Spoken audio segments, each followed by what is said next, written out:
5 August রাজধানীর চাংখারপুলে শিক্ষার্থী আনাস সহ 6 জনকে হত্যার ঘটনায় সাবেক ডিএমপি কমিশনার হাবিবুর রহমান সহ 8 পুলিশ সদস্যকে অভিযুক্ত করে পূর্ণাঙ্গ প্রতিবেদন দাখিল করেছে আন্তর্জাতিক অপরাধ ট্রাইব্যুনালের তদন্ত সংস্থা। জুলাই আগস্টের গণহত্যা মামলায় দাখিল করা এটি প্রথম পূর্ণাঙ্গ প্রতিবেদন। ওই হত্যাকাণ্ডের নির্দেশদাতা হিসেবে সাবেক প্রধানমন্ত্রী শেখ হাসিনার বিরুদ্ধেও প্রমাণ পাওয়ার কথা জানিয়েছেন চিফ প্রসিকিউটর তাজুল ইসলাম। বিস্তারিত মাজহারুল হক মুহাজিরের রিপোর্টে। 2024-এর 5 জুলাই থেকে 5 আগস্ট আওয়ামী দোসর ও পুলিশ সদস্যদের নির্মমতা দেখেছে গোটা বিশ্ব। গেল 5 আগস্ট রাজধানী চানখারপুলে 10ম শ্রেণীর ছাত্র আনাস সহ 6 জনকে প্রাণঘাতী অস্ত্র দিয়ে গুলি করে হত্যা করে পুলিশ। এই ঘটনায় করা অভিযোগের তদন্ত শেষে সাবেক ডিএমপি কমিশনার হাবিবুর রহমান সহ 8 পুলিশ সদস্যকে অভিযুক্ত করে চিফ প্রসিকিউটরের কার্যালয়ে প্রতিবেদন দাখিল করে তদন্ত সংস্থা। আমরা সব একেবারে টপ কমান্ডার এবং সরাসরি সম্পৃক্ত তাদেরকে বিচারের আওতায় আনব। যদি এখানে আপনি সব পুলিশকে বিচারের আওতায় আনেন তাহলে কখনোই এটা জাস্টিস হবে না বলে আমরা মনে করি, এবং এটা প্র্যাকটিক্যাল না। সরাসরি সম্পৃক্ত যারা তারা এবং তাদের সুপিরিয়র কমান্ডারদেরকে বিচারের আওতায় আমরা আনছি। সে কারণেই 8 জনকে আইডেন্টিফাই করা হয়েছে। আরও যে সমস্ত ঘটনা ঘটেছে সেগুলোর জন্য তদন্ত অব্যাহত আছে। যেমন চানখারপুর এলাকায় শুধু পুলিশ না, কিন্তু সেখানে আওয়ামী লীগ, যুবলীগ, তাদের কমিশনাররা এরাও সম্পৃক্ত ছিল।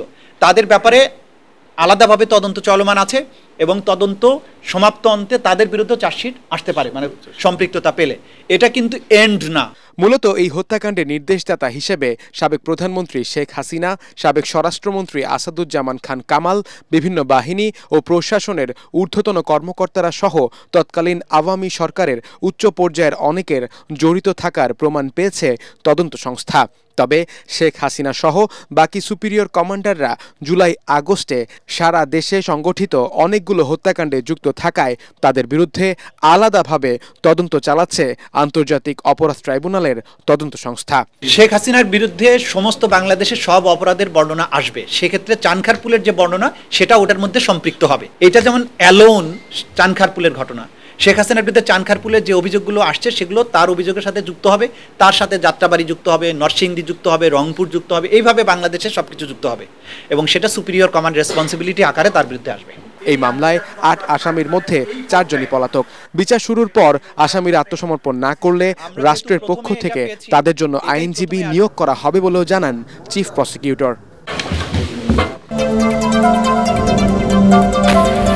স্বতন্ত্র কৃষি বিশ্ববিদ্যালয় প্রতিষ্ঠা সহ 8 দাবিতে এগ্রি ব্লকেট কর্মসূচি পালন করেছেন কৃষি ডিপ্লোমা শিক্ষার্থীরা। রাজধানীর খামারবাড়িতে কৃষি সম্প্রসারণ অধিদপ্তরের সব ফটক আটকে দিয়ে আন্দোলন করেন তারা। এতে সব দাপ্তরিক কার্যক্রম বন্ধ হয়ে যায়। অধিদপ্তরের আন্দোলনকারীরা বলছেন, দীর্ঘদিন ধরে তাদের যৌক্তিক দাবিতে সব পক্ষ আশ্বাস দিলেও তার বাস্তবায়ন নেই। তবে কৃষি সম্প্রসারণ অধিদপ্তরের মহাপরিচালক সাইফুল আলম এটিএন বাংলাকে জানান, সপ্তাহখানেক আগে এ বিষয়ে শিক্ষা মন্ত্রণালয়কে জানানো হয়েছে, এখনো চূড়ান্ত সিদ্ধান্ত হয়নি। প্রধান উপদেষ্টা ডক্টর মোহাম্মদ ইউনূসের কাছে প্রতিবেদন জমা দিয়েছে শ্রম সংস্কার কমিশন। দুপুরে রাষ্ট্রীয় অতিথি ভবন যমুনায় প্রধান উপদেষ্টার হাতে রিপোর্ট তুলে দেন কমিশন প্রধান সৈয়দ সুলতান উদ্দিন আহমদ সহ অন্য সদস্যরা। জাতীয় ন্যূনতম মজুরি কাঠামো, ট্রেড ইউনিয়ন করার অধিকার নিশ্চিত করা, কর্মক্ষেত্রে আহত নিহতদের পরিবারকে ক্ষতিপূরণের নতুন মানদণ্ড, মাতৃত্বকালীন ছুটি নিশ্চিত করা সহ বেশ কিছু গুরুত্বপূর্ণ সুপারিশ রয়েছে কমিশনের প্রতিবেদনে। গত নভেম্বরে বাংলাদেশ ইনস্টিটিউট অব লেবার স্টাডিজের পরিচালক সৈয়দ সুলতান উদ্দিন আহমদকে প্রধান করে 19 সদস্যের শ্রম সরকার কমিশন গঠন করে দেয় অন্তর্বর্তী সরকার।